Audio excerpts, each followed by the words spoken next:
ರಸಗೊಬ್ಬರಕ್ಕೆ ಸಬ್ಸಿಡಿ, ರೈತರಿಗೆ ಬಂಪರ್ ಕೊಡುಗೆ ನೀಡಿದ ಕೇಂದ್ರ ಸರ್ಕಾರ. ಖಾರಿಫ್ ಋತುವಿನಲ್ಲಿ ವಿವಿಧ ಬೆಳೆಗಳನ್ನು ಬೆಳೆಯುವ ರೈತರಿಗೆ ಕೇಂದ್ರ ಸರ್ಕಾರ ಸಿಹಿಸುದ್ದಿಯನ್ನು ನೀಡಿದೆ. ಪ್ರಧಾನಿ ನರೇಂದ್ರ ಮೋದಿ ಅಧ್ಯಕ್ಷತೆಯಲ್ಲಿ ನಡೆದ ಕೇಂದ್ರ ಸಚಿವ ಸಂಪುಟ ಸಭೆಯಲ್ಲಿ ರಸಗೊಬ್ಬರಗಳ ಮೇಲೆ ಪೋಷಕಾಂಶ ಆಧಾರಿತ ಸಬ್ಸಿಡಿ ನೀಡಲು ಅನುಮೋದನೆ ನೀಡಲಾಗಿದೆ. ಸಚಿವ ಸಂಪುಟ ಸಭೆಯಲ್ಲಿ ಫಾಸ್ಫೇಟಿಕ್ ಮತ್ತು ಪೊಟ್ಯಾಸಿಯಂ ರಸಗೊಬ್ಬರಗಳ ಮೇಲೆ ಖಾರಿಫ್ 2025ಕ್ಕೆ ಅಂದರೆ ಏಪ್ರಿಲ್ 1, 2025 ರಿಂದ ಸೆಪ್ಟೆಂಬರ್ 30, 2025ರ ತನಕ ಪೋಷಕಾಂಶ ಆಧಾರಿತ ಸಬ್ಸಿಡಿ (ಎನ್ಬಿಎಸ್) ದರಗಳಿಗೆ ಅನುಮೋದನೆ ಕೊಡಲಾಗಿದೆ.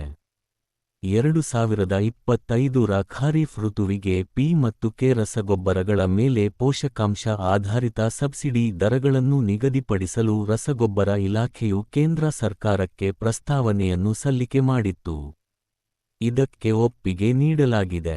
2024ರ ಖಾರಿಫ್ ಋತುವಿಗೆ ಬಜೆಟ್ ಅವಶ್ಯಕತೆ ಸುಮಾರು 37,216.15 ಕೋಟಿ ರೂಪಾಯಿ. ಇದು 2024 ರಿಂದ 25ರ ರಬಿ ಋತುವಿನ ಬಜೆಟ್ ಅಗತ್ಯಕ್ಕಿಂತ ಅಂದಾಜು 13,000 ಕೋಟಿ ರೂಪಾಯಿ ಗಳಷ್ಟು ಹೆಚ್ಚಾಗಿದೆ ಎಂದು ಕೇಂದ್ರ ಸರ್ಕಾರ ಮಾಹಿತಿ ನೀಡಿದೆ. ರೈತರಿಗೆ ಸಬ್ಸಿಡಿ ಪ್ರಯೋಜನಗಳು. ರಸಗೊಬ್ಬರಕ್ಕೆ ಸಬ್ಸಿಡಿ ನೀಡುವುದರಿಂದ ಕಡಿಮೆ ದರದಲ್ಲಿ, ಕೈಗೆಟುಕುವ ಮತ್ತು ಸಮಂಜಸವಾದ ಬೆಲೆಯಲ್ಲಿ ರೈತರಿಗೆ ರಸಗೊಬ್ಬರಗಳ ಲಭ್ಯತೆಯನ್ನು ಇದು ಖಚಿತಪಡಿಸುತ್ತದೆ.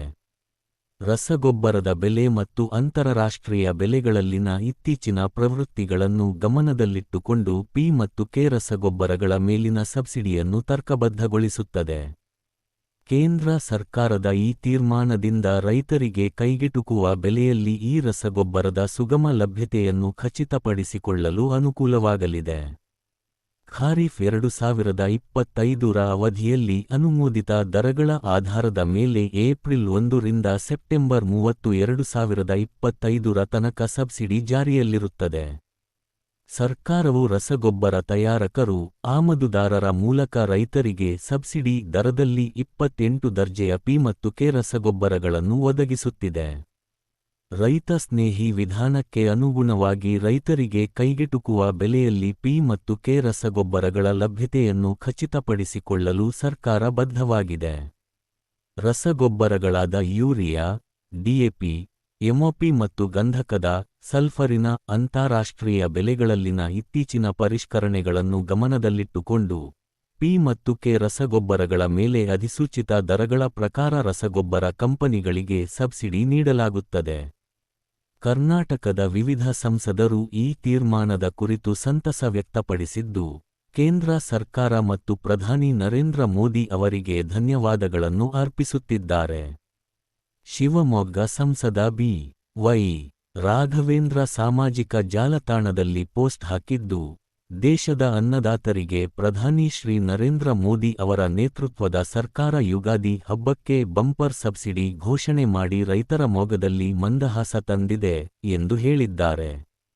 ಮಣ್ಣಿಗೆ ಪೋಷಕಾಂಶವನ್ನು ಒದಗಿಸುವ ಕೇಂದ್ರ ಸರ್ಕಾರದ ಪ್ರಯತ್ನದ ಅಂಗವಾಗಿ ರಸಗೊಬ್ಬರಗಳಿಗೆ ಬರೋಬ್ಬರಿ 37,216 ಕೋಟಿ ರೂಪಾಯಿ ಸಬ್ಸಿಡಿ ನೀಡಿ ಕೇಂದ್ರ ಸಚಿವ ಸಂಪುಟ ಅನುಮೋದನೆ ಕೊಟ್ಟಿದೆ. ದೇಶದ ಬೆನ್ನೆಲುಬು ಆಗಿರುವ ಅನ್ನದಾತರ ಶ್ರೇಯೋಭಿವೃದ್ಧಿಗೆ ಪ್ರಧಾನಿ ಮೋದಿ ಸರ್ಕಾರ ಬದ್ಧವಾಗಿದೆ ಎಂದು ತಿಳಿಸಿದ್ದಾರೆ.